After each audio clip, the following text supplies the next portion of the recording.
ನೋಡಿ, ಬಿಡದಿ ಬಳಿ ಕೋಟ್ಯಾಂತರ ಮೌಲ್ಯದ ನಕಲಿ ಔಷಧಿ ಪತ್ತೆ ವಿಚಾರಕ್ಕೆ ಸಂಬಂಧಪಟ್ಟ ಹಾಗೆ ಔಷಧಿ ಮಾಫಿಯಾ ತನಿಖೆಗೆ ವಿಶೇಷ ತನಿಖಾ ತಂಡವನ್ನ ರಚನೆ ಮಾಡುವಂತೆ ವಿಧಾನಸೌಧದಲ್ಲಿ ಇಬ್ಬರು ಸಚಿವರ ನೇತೃತ್ವದಲ್ಲಿ ಮೀಟಿಂಗ್ ಮಾಡಲಾಗಿದೆ.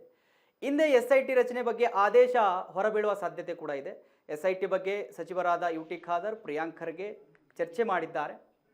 ಪೊಲೀಸ್ ಅಧಿಕಾರಿಗಳು, ಆರೋಗ್ಯ ಇಲಾಖೆ ಅಧಿಕಾರಿಗಳು ಭಾಗಿಯಾಗಿ ಇಬ್ಬರು ಪೊಲೀಸ್ ಅಧಿಕಾರಿಗಳು ಇರುವ ತಂಡವನ್ನ ರಚನೆಗೆ ಚಿಂತನೆ ಮಾಡಲಾಗ್ತಾ ಇದೆ. ಎಸ್ ವೀಕ್ಷಕರೇ, ನೋಡಿ, ಬೆಳಗ್ಗೆಯಿಂದ ಭಾರಿ ಚರ್ಚೆ ಆಗ್ತಾ ಇತ್ತು. ಬಿಡದಿ ಟೋಲ್ ಗೇಟ್ ಬಳಿ ಅಕ್ರಮವಾಗಿ ಔಷಧಿಗಳನ್ನು ರೆಡಿ ಮಾಡಲಾಗ್ತಾ ಇತ್ತು. ಅದಕ್ಕೆ 600 ರೂಪಾಯಿಯ ಒಂದು ಔಷಧಿಗೆ ಬೇರೆ ಲೇಬಲ್ ಅಂಟಿಸಿ 6,000 ರೂಪಾಯಿ ಅಂತೇಳಿ ಮಾರಾಟ ಮಾಡೋದು. ಅದು ನಕಲಿ ಔಷಧಿ, ಅಸಲಿ ಅಲ್ಲ. ಅದು ತೆಗೊಂಡ್ರೆ ಸತ್ತೋಗೋದು ಗ್ಯಾರಂಟಿ. ನಿಧಾನವಾಗಿ ಸಾಯ್ತಾನೆ ಮನುಷ್ಯ. ವಿಷಾನೇ ಅದು, ಔಷಧಿ ಅಲ್ಲ. ಅದು ಮನುಷ್ಯನ ಜೀವ ಉಳಿಸೋದಲ್ಲ, ಜೀವ ತೆಗೆಯುವ ಔಷಧಿ. 600 ರೂಪಾಯಿ ಲೇಬಲನ್ನು ತೆಗೆದು 6,000 ಅಂತ ಅಂಟಿಸಿ ಮಾರಾಟ ಮಾಡೋದು ಇದು. ಅದಕ್ಕೆ ಸಂಬಂಧಪಟ್ಟ ಹಾಗೆ ವಿಶೇಷ ತಂಡವನ್ನು ರಚನೆ ಮಾಡೋದಕ್ಕೆ ಎಲ್ಲ ಸಿದ್ಧತೆಗಳು ಮಾಡ್ಕೊಂಡಿದ್ದಾರೆ. ಯುಟಿ ಖಾದರ್ ಮತ್ತು ಪ್ರಿಯಾಂಕ್ ಖರ್ಗೆ ಅವರು ಇಬ್ಬರು ಕೂಡ ಚರ್ಚೆ ಮಾಡಿದ್ದಾರೆ. ಪೊಲೀಸ್ ಅಧಿಕಾರಿಗಳು, ಆರೋಗ್ಯ ಇಲಾಖೆ ಅಧಿಕಾರಿಗಳು ಕೂಡ ಈ ಒಂದು ಚರ್ಚೆಯಲ್ಲಿ ಭಾಗಿಯಾಗಿದ್ದಾರೆ. ಇಬ್ಬರು ಪೊಲೀಸ್ ಅಧಿಕಾರಿಗಳು ಏನಿರುವ ತಂಡವನ್ನು ರಚನೆ ಮಾಡಲು ಚಿಂತನೆಯನ್ನು ಕೂಡ ಮಾಡಲಾಗಿದೆ ಅಂತ. ಕುಕ್ಕರೇಟೆ health care private limit forge ಮಾಡಿದ್ದಾರೆ. ವೆಲ್ ಕ್ಯೂರ್ ರೆಮಿಡೀಸ್ ಮತ್ತು ಫೀಸರ್ ಲಿಮಿಟೆಡ್ ಬೇರೆ ಬೇರೆ ಇವತ್ತು ಸಂಸ್ಥೆ ಹೆಸರನ್ನು ಹಾಕಿಕೊಂಡು ಇವರು ಕೊಡ್ತಿರೋದು. ಸೊ ಇದನ್ನು ಎಂದೂ ಕೂಡ ಶ್ರಮಿಸುವಂಥ ವಿಚಾರ ಅಲ್ಲ. ಇದರ ಬಗ್ಗೆ ಈಗಾಗಲೇ ನಮ್ಮ ರಾಮನಗರ SP ಅವರು ಆ ತನಿಖೆಯನ್ನು ನಡೆಸ್ತಾ ಇದ್ದಾರೆ.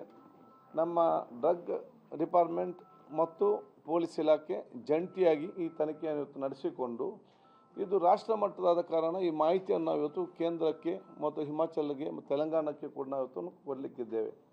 ಅದಕ್ಕಾಗಿ ನಾನು ಈಗಾಗಲೇ ಗೃಹ ಸಚಿವರ ಜೊತೆ ಕೂಡ ಇವತ್ತು ನಾನು ಮಾತಾಡಿದ್ದೇನೆ. ಬಹುಶಃ ಇನ್ನು ಮುಂದೆ ಮುಖ್ಯಮಂತ್ರಿಗಳಿಗೆ ಕೂಡ ವಿಚಾರ ತಿಳಿದಿದೆ ಮತ್ತು ಡೀಟೇಲ್ ಆಗಿ ಮಾತಾಡಲಿಕ್ಕೆ ಬಹುಶಃ ಇವತ್ತು ಮಾತಾಡ್ತೇನೆ ನಾನು. ಯಾಕೆಂತ ಹೇಳಿದರೆ ಇದಕ್ಕೆ ಒಂದು ವಿಶೇಷ ಸ್ಪೆಷಲ್ ಟೀಮ್ ಎನ್ಕ್ವೈರಿ ಮಾಡಬೇಕು. ಸ್ಪೆಷಲ್ ಇನ್ವೆಸ್ಟಿಗೇಷನ್ ಟೀಮ್ ಇದಕ್ಕೆ ಮಾಡಬೇಕು ಅಂತ ನಾನು ಕೇಳಿಕೊಂಡಿದ್ದೇನೆ. ಯಾಕೆ ಅಂತ ಹೇಳಿದರೆ, ಒಂದು ಇದು ಅಂತಾರಾಜ್ಯ ಮಟ್ಟದ ವಿಚಾರ ಆಗಿದೆ. ಎರಡನೇದು ಅಂತಾರಾಜ್ಯ ಮಟ್ಟದಲ್ಲಿ ಅಲ್ಲಿ ಯಾರು ಈ ಫ್ಯಾಕ್ಟ್ರಿ ನಡೆಸ್ತಾ ಇದ್ದಾರೆ, ಒಂದು ಅವರು ಈ ರಾಜ್ಯದ ಇದೊಂದು ಕಡೆ ಅಲ್ಲ, ಬೇರೆ ಬೇರೆ ಯಾವ್ಯಾವ ಕಡೆಗೆ ಇವತ್ತದನ್ನು ಈ ರೀತಿ ಆ ಒಂದು ಜಾಲ ಇದೆ. ಇಲ್ಲಿಂದ ಇಲ್ಲಿಗೆ ಬರುವಂಥ ಲಾಜಿಸ್ಟಿಕ್ಸ್ ವಹಿಸಿಕೊಂಡವರು ಯಾರು, ಇಲ್ಲಿಂದ ಇಲ್ಲಿಗೆ ಲಾಜಿಸ್ಟಿಕ್ಸ್ ವಹಿಸಿಕೊಂಡವರು ಯಾರು? ಯಾಕೆಂದರೆ ಅವ್ರಿಗೂ ಇದಕ್ಕೆ ಜವಾಬ್ದಾರಿ, ಅವ್ರಿಗೆ ಗೊತ್ತಿದೆ ನಾವು ಇವತ್ತು ಒಂದರಿಂದ ಡುಪ್ಲಿಕೇಟ್ ಇಲ್ಲಿಗೆ ಬಂದು ಮುಟ್ಟಿಸ್ತೇವೆ ಅಂತೇಳಿ. ಅವರು ಕೂಡ ಅದಕ್ಕೆ ಕಾರಣಕರ್ತರಾಗಿದ್ದಾರೆ.